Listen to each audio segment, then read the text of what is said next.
Hello दोस्तों, आज की कहानी का नाम है सम्मान। बुआ की बेटी रिद्धिमा विदा हो चुकी थी। सुबह के 6 बज रहे थे। सभी मेहमान सोए हुए थे।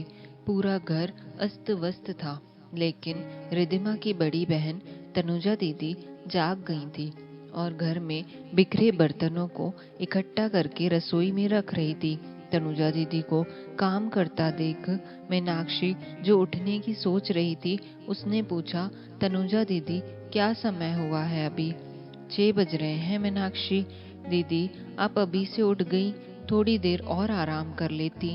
बहन की शादी में आप पूरी रात जगी हो। 5 बजे सोए थे हम सब, अब इतनी जल्दी जग गई। कम से कम 2 घंटे तो सो लेती। तनुजा दीदी अपना मायूस हंसी हंसते हुए बोली, अरे मीनाक्षी, हमारे हिस्से में कहाँ नींद लिखी है। घंटे भर में देखना, एक एक करके सब लोग उठ जाएंगे और उठते ही सबको चाय नाश्ता चाहिए। ये जिम्मेदारी मेरे हिस्से ही आती है। चल उठ जा अब तू भी, सालों बाद मिले हैं, 2-4 दिल की बातें कर लेंगे। बाद में तो मैं सारा दिन व्यस्त रहूंगी, अभी आधा घंटा फ्री हूँ। मीनाक्षी तनुजा दीदी के कहने पर झट से बिस्तर छोड़कर उठ गई। यह सच था कि दोनों चचेरी बहनें बरसों बाद मिली थी। पूरे 10 साल बाद तनुजा दीदी को उसने ध्यान से देखा था। इस बीच न जाने उन पर क्या क्या बीती होगी। उसने तो सिर्फ सुना था कि दीदी ससुराल छोड़कर मायके रहने आ गई है। वैसे तो 1-2 घंटे के लिए कई बार मिली थी दोनों, पर मीनाक्षी ने कभी इस बारे में खुलकर बात नहीं की थी। शादी से पहले गर्मी की छुट्टियों में जब तनुजा दीदी पटना आती तो महीने भर साथ रहती थी। खूब बनती थी दोनों की। पर समय समय की बात है, मीनाक्षी फ्रेश होकर आई तो देखा तनुजा दीदी बरमादे में कुर्सी पर अकेली बैठी थी। आज यहाँ अकेले में गप्पे मारेंगे दोनों, एक बार बचपन की यादें ताजा कर लें, तनुजा दीदी बोली। और फिर दोनों चाय की चुस्की लेने लगी। दीदी, आपके साथ ससुराल वालों ने ऐसा क्या किया था कि आप उन्हें छोड़कर हमेशा के लिए यहाँ आ गई? मीनाक्षी, तुझसे क्या छिपाना, तू तो मेरी बहन भी है और सहेली भी। दरअसल मेरी ही गलती थी, बहुत अकड़ में थी मैं। पापा की सिर चढ़ी लाडली थी, तो ससुराल वालों की कोई भी ऐसी बात जो मुझे अच्छी ना लगती हो, मैं उसका जवाब दे देती थी। उस पर पापा हमेशा कहते थे कि वह अगर कुछ भी कहें तो तू मत सुनना। पापा को अपने पैसों का बड़ा घमंड था, जो मुझ में भी था। बस मेरा तेज स्वभाव ही मेरा दुश्मन बन गया। चाय खत्म हो गई थी हमारी, पर दीदी के दुखों की कथा अभी बाकी थी। दीदी आगे बोली, मेरे सास ससुर मुझे बहुत समझाते थे कि बेटा, इतनी मिजाजी से घर नहीं चलते। मेरे पति शैलेश भी मेरे इस स्वभाव से दुखी थे, किंतु मुझे किसी की परवाह नहीं थी। 1 वर्ष बाद ईशान का जन्म हुआ। मैंने कहा कि 30 दिन बाद मैं मम्मी पापा के घर जाऊंगी। यहाँ पर ठंड है, बच्चे को सर्दी लग जाएगी। मैं दीदी का चेहरा देख रही थी, वहाँ दुखों के सवांगों के अलावा कुछ नहीं था। मीनाक्षी, मैं जिद करके मायके आ गई, तो फिर मैं गई ही नहीं। 6 महीने, 1 वर्ष, 2 वर्ष, जाने कितने वर्ष बीत गए।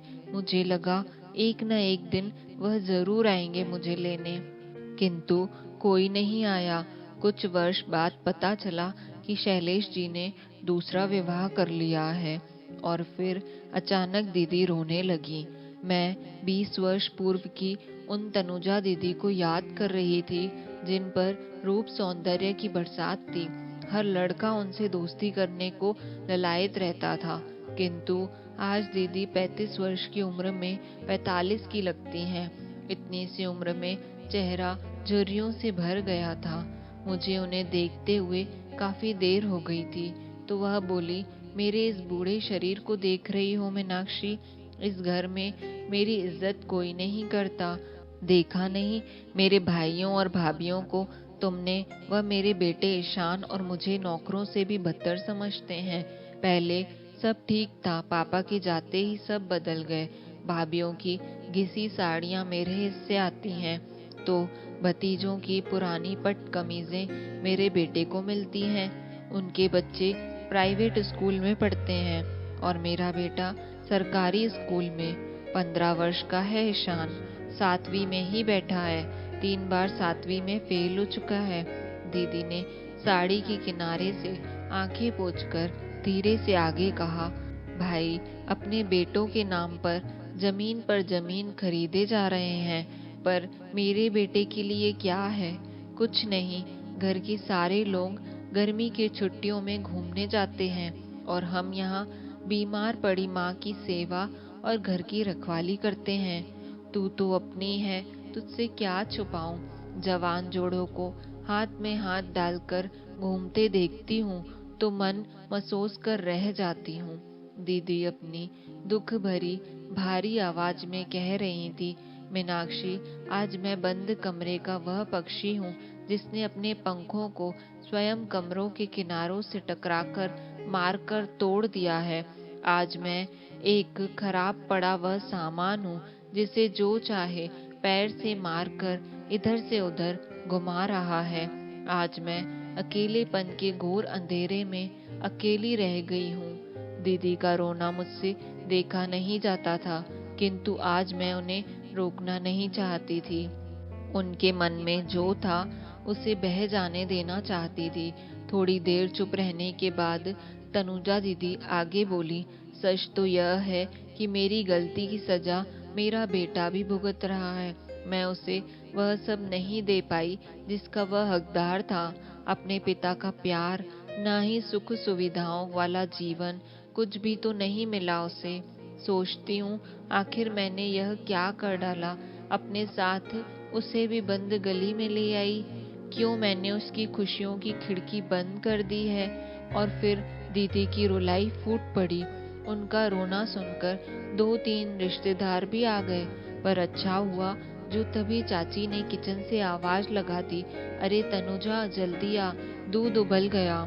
दीदी साड़ी के पल्लू से अपनी आंखें पोंछते हुए उठकर खड़ी हुई, फिर बोली, देख मुझे पता है कि तू भी अपनी माँ के पास आ गई है पति को छोड़कर, पर अगर इज्जत की जिंदगी जीना है तो अपना घर ना छोड़, वरना मेरी तरह पछताएगी।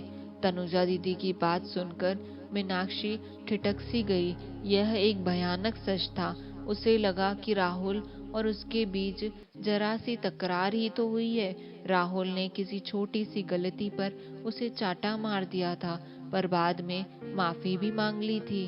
फिर मीनाक्षी की माँ ने भी उसे समझाया था कि ऐसे घर नहीं छोड़ते। उसने तुझसे माफी मांग ली है, वापस चली जा। मीनाक्षी सोच रही थी कि अगर कल को उसके भैया भाभी भी ईशान की तरह उसके बेटे के साथ दुर्व्यवहार करेंगे तो क्या पता मेरे साथ भी दीदी जैसा ही होगा। फिर नहीं नहीं कहकर मीनाक्षी ने घबराकर आंखें बंद कर ली और थोड़ी देर बाद ही पैकिंग करने लगी अपने घर यानी राहुल के घर जाने के लिए।